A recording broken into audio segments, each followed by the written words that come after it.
자, 이런 상황에서 지금 여당을 향한 야권의 압박, 강공 드라이브는 계속 이어지고 있죠. 민주당이 이달 초에 현직 검사 4명에 대해서 탄핵안을 당론으로 발의를 했습니다. 당시의 목소리 다시 한번 들어보시죠. 검사 김영철은 국정농단 사건에서 최순실의 조카인 장시호에게 허위 증언을 연습시키고 도이치모터스 주식 저가 매수 사건 등 김건희 여사가 연루된 사건에 대해서는 단 한 번의 소환 조사 없이 서면 조사만으로 무혐의 결정을 내렸습니다. 이는 검사로서의 직무를 유기한 것이고 정치적 중립을 위반한 행위입니다. 자, 민주당은 여러 가지 이유를 내세우면서 현직 검사 4명에 대한 탄핵을 본격 추진했습니다. 그런데 민주당이요, 다음 달 14일에 이제 첫 번째 검사 탄핵 청문회를 추진하겠다 이렇게 지금 밝혔습니다. 오늘 법사위에서 이 김 검사 청문회 계획서와 증인 명단을 의결할 예정인데 이 증인 명단이 또 관심을 끌고 있습니다. 또 김건희 여사를 증인으로 채택을 했어요. 물론 이원석 검찰총장과 장시호 씨도 포함이 됐습니다만 글쎄요, 이 검사 탄핵안 당시에 탄핵 사유를 적은 내용이 또 공개되면서 좀 무리한 탄핵이 아니냐라는 논란이 계속 있었잖아요. 그런데 굉장히 강공으로 밀어붙입니다. 예. 또 특정 검사 같은 경우는 이성윤 의원이 잘못된 허위 의혹을 제기하는 그런 문제도 있었죠. 저는 근데 지금 이 민주당의 청문회 드라이브, 청문회 전국이 과연 국민들에게 이제 얼마나 관심을 가질 수 있는지 좀 의문입니다. 왜냐하면 지난번 탄핵 청문회, 대통령 탄핵 청문회 두 차례에 걸쳐서 했고요. 또 이진수 후보자 무려 사흘간이나 청문회를 했는데 이 청문회를 보면서 얻은 소득은 없고 오히려 희화화되고 국회가 상당히 좀 코미디같이 흘러가는 그런 모습만 노출을 하면서 이제 청문회가 엄청난 국민들에게 피로도를 주는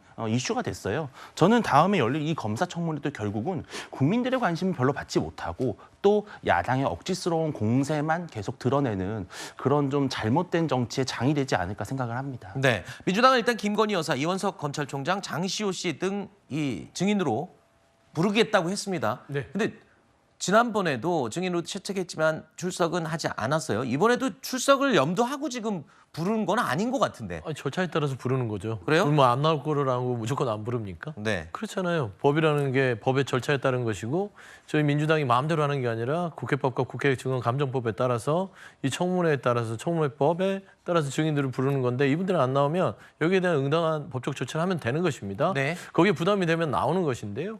저는 뭐 다른 걸 따르는 첫 번째 김영철 검사 같은 경우는 지금 김건희 여사와 관련된 수사를 담당을 했습니다. 주축이요. 근데 이 부분의 이 주축은 검사로서 객관적으로 이 본인이 직무를 수행했느냐 그건 아니고 정권의 눈치를 봤다.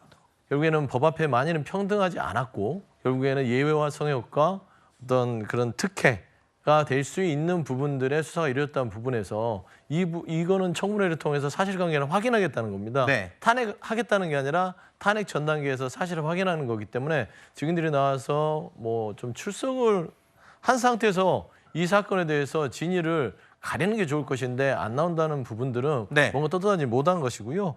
저는 한 가지 말씀드리고 싶습니다. 지금 검사 탄핵에 보면서 무리수가 있다고 얘기는 하지만 결국에는 대한민국의 검찰이 딱 한 가지죠.